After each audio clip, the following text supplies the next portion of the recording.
السلام عليكم ورحمة الله وبركاته. ازيكم حبايبي؟ عاملين ايه؟ وحشتني جدا. معاكم السوس العربي، والنهارده هنقدم مع بعض سندوتشات الشاورما الجميلة جدا اللذيذة جدا. قدمناها مع بعض قبل كده من حوالي سنتين او 3 سنين تقريبا، بس النهارده بنقدمها بتكنيك مختلف شوية. عدلنا فيها شوية وعملنا فيها حاجات جميلة جدا جدا. انا متأكدة انها تعجبكم. السندوتشات ديت هنعملها في العيد، بدل ما نروح نشتري الشاورما بمبالغ وقدرها هنعملها بأقل التكاليف خالص. نفرح ولادنا ونتبسط. كل عام وحضراتكم بخير، عيد سعيد عليكم جميعا. وعايزة أشكر الجماعة اللي انتسبوا عندي جديد في القناة والداعمين عندي في القناة، شكرا جزيلا ليكم. تعالوا بقى نشوف احنا عملنا السندوتشات دي ازاي، وكل تكاتها وكل حركاتها. لو عجبكم الفيديو بقى ياريت تدعمونا باللايك، واللي ما اشتركش يتفضل يشترك ويعمل يفعل الجرس على الكل عشان يوصلوا كل جديد، وشير بقى للفيديو يا جماعة. وتعالوا نشوف. اول حاجة معايا هنا صدر فرخة يكون كبير شوية، حوالي 800 جرام. هقول لكم التكلفة بالظبط واحنا شغالين، علشان انتوا عارفين سندوتش الشاورما دلوقتي بقى يعني على ما اعتقد ب60 جنيه او حاجة زي كده او اكتر كمان، ومش حلو زي اللي انت بتعمليه في البيت. دي الصدر الفرخة ده حوالي عن 800 جرام، بحوالي هو كيلو. الصدور ب165، احسبوها انتوا بقى. تمام. انا كنت جايبة ايه الصدرين يعني علشان هعمل اكلتين وكده. عارفين بقى العيد محتاج ايه تغيير، احنا طول رمضان بنطبخ وكده، فعايزين بقى ايه عيش وحاجات من دي. فافضل حاجة لينا دلوقتي وتكلفة بسيطة يعني. بقطعها بالشكل ده. انتي لو حابة ان انتي تجيبيها منه تقولي له قطعها لي شاورما هيقطعها لك، بس انا بحب اجيبها واقطعها على الحجم اللي انا حباه يعني. ممكن تعمليها كده، ممكن تخنيها شويه زي ما انت عايزه. بعد ما قطعناها كده نبتدي بقى ايه نتبلها ونشوف التوابل بتاعتنا عباره عن ايه. عندي معلقه كبيره من بهارات، السبع بهارات يا جماعه، اللي هي بهارات اللحمه، بتدي تست حلو قوي. نص معلقه كده صغيره من القرفه، ومعلقه صغيره من الفلفل، ونص معلقه من الجنزبيل. وده خليط توم باودر وبصل باودر، معلقه كبيره مليانه. معايا شويه كاري، ومعايا هنا بهارات فراخ، ومعايا هنا جنزبيل. وعلى فكرة كان فيها كزبرة الشوية اللي انا قلت لكم عليها، شويات شويات كده بتعلي الطعم معايا قوي. ومعلقة من الملح، ومعايا هنا معلقتين كبار من الزيت. ومعايا عصير نص عصير ليمونة كبير كده شوية، يعني هي قد الليمونة اللي هي المتوسطة بس دي كبيرة شوية. تمام. وهبتدي بقى ايه اقلبها، جيت اقلبها من المعلقه مش نافعه، فنزلنا بقى بايدينا علشان الخليط او التتبيله بتاعتي تدخل في كل قطعه من الفراخ تاخد فيها. هتسيبيها قد ايه؟ هتسيبيها ساعتين اقل حاجه. او لو هتصحي مثلا الصبح ولا حاجه تشتغلي فيها لميعاد الغدا، ده احنا عاملينه في الفطار بس. دي سندوتشات حلوه قوي في العيد. تمام كده تمام.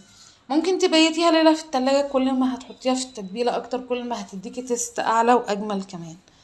بعد ما تبلتها كده هنبتدي بقى نعمل العيش بتاعنا الجميل قوي، واللي انا بفضله. انا معايا هنا 5 كوبايات من الدقيق، ومعايا معلقة كبيرة من الخميرة. بقلبهم كده الاول علشان هتشوفوا التكنيك بتاع العجين المرة دي مختلف. معايا كده ايه معلقتين من الحليب البودر، لو مش متوفرين ما تشغليش بالك، ما تحطوهمش عادي يعني.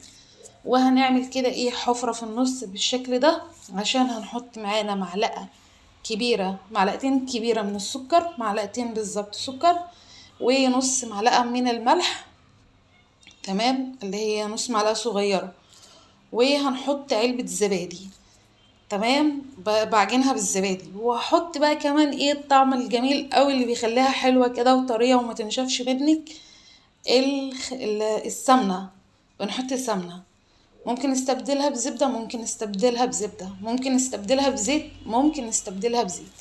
بس انا بفضل السمنة علشان تفضل العيش بتاعك طري كده وجميل، ما ينشفش معاكي لو تعرض للهواء. تمام كده. وحطيت هنا كوباية مليانة من المية، ولو احتاجنا هنزيد. المية بتاعتي تكون دافية. وهبتدي بقى ايه اعجن مع نفسي كده. لو حسيت ان انا محتاجة مية تاني هحط، لو محتاجة دقيق هحط، على حسب نوعية الدقيق بتاعك انتي بتحطي المية بالتدريج. تمام كده. هبتدي بقى اعجن بايدي. والعجين يا جماعة في اي معجنات لازم نعجن حوالي من 5 ل10 دقايق علشان يديك المطة بتاعته الحلوة دي. طرية في ايدي اهي لينة، تمام. هتلاقيها بتلزق شوية، رشة دقيق صغيرة يعني معلقة دقيق بالظبط. انا لما لقيتها بتلزق معايا كده حطيت معلقة دقيق بالظبط وعجنتها. كل ما تعجني وتلاقيها تشد معاكي معلقة مية، الاقيها طرية معلقة دقيق كده يعني. انت هتقدري تعجني وتظبطي العجن بتاعك كويس جدا. بس كده هغطيها واسيبها تخمر براحتها. احنا في الصيام ممكن نشتغل بدري شوية، ولو في العيد هتاخد لها بتاع ساعة تخمير.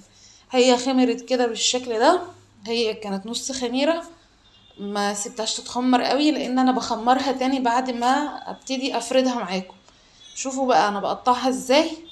باخد قطعة كده، تمام، وهفردها معاكم في نفس الوقت. يعني انتي مش هتكوري الاول وبعد كده تفردي.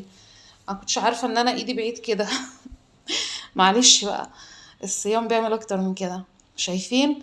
ما بحاولش احط فيها دقيق كتير، يعني انا بمسح الدقيق بالشكل ده او بمسح الدقيق بالشكل ده وبفردها فردة بسيطة، عشان انا مش عايزاه رغيف كبير. يعني انا عايزاه كده ايه، عارفين انتوا شبه الكايزر المفروض شوية، هيبقى بالشكل ده، تمام. وما يكونش رفيع، يكون سمكها تخين شوية.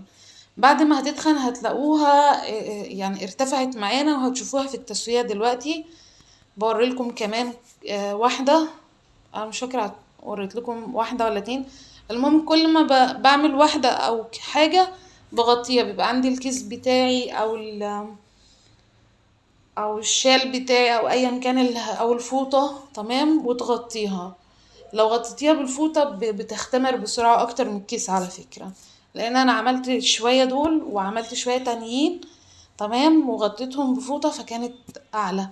عندي بقى ايه، هنبتدي نعمل الشاورما بتاعتنا، وتكون الطاسة بتاعتنا سخنة جدا ودرجة الحرارة بتاعتي عالية جدا. مش عايزة الفراخ بتاعتي تنزل مية نهائي، تمام. وهوريلكم اللون بتاعه هي بتحمر. لما جيت اقربها من الكاميرا الاضاءة عكست الحمار بتاعه، بس هي كانت حمرا يعني، عاملين زي المشوية كده بالظبط، تمام. اول ما ابتدي كل القطع بتاعتي نشفت ومفيش فيها اي حاجة، هبتدي بقى انزل ببصلة كبيرة متقطعة كده شرايح، او بصلتين متوسطين، او بصلة يعني بصلتين صغيرين على حسب ما انتي حابة البصل. انا هحط بصل بس المرة دي، مش هحط لا فلفل ولا طماطم ولا الكلام ده كله. هي انا بكتفي البصل. تعالوا بقى ايه العيش بتاعي الجميل ده، انا هسويه على البوتاجاز. اوعي تسويه في الفرن، مش هيطلع لك بنفس النتيجة. اللي في الفرن هينشف وهيبقى عامل زي الكوماج او البكاكين على حسب ما انتوا بتقولوا هي، تمام. لكن انا عايزاها حاجة كده ايه، طرية من جوه وناعمة من بره. فجميلة قوي. كان في حاجات بتتنفخ معايا وفي حاجات لا، وانا ما يهمنيش انها تتنفخ، انا يهمني ان يكون تخنها بالشكل ده، عشان لما احط فيها الساندوتش يبقى طعمه لذيذ. التومية دي انا عملاها بتكنيك مختلف تماما عن اللي انا كنت بعمله قبل كده، عشان كده ما صورتهاش. قلت انا هجربها، لو لقيتها حلوة هعملها لكم في فيديو تاني. عامة هنزل لكم رابط التومية اللي انا عاملاها قبل كده في صندوق الوصف، لو انتوا حابين تعرفوا التومية اللي انا كنت بعملها قبل كده. المرة دي على فكرة من احلى المرات، وان شاء الله ان شاء الله هقدمه لكم تاني في فيديو شاورما، اللي هي فتة الشاورما اقصد يعني. ايه رأيكم في الساندوتش؟ اكيد تحفة. لو عجبكم الفيديو بقى يا ريت تدعمونا باللايك والشير والسبسكرايب ونفعل الجرس عشان يوصل لنا كل جديد. وعندكم الانتساب يا جماعة عشان نرفع من مستوى القناة. وكنت معاكم انا سوسو العربي، بحبكم جدا وكل عام وحضراتكم بألف خير. واخيرا باي باي.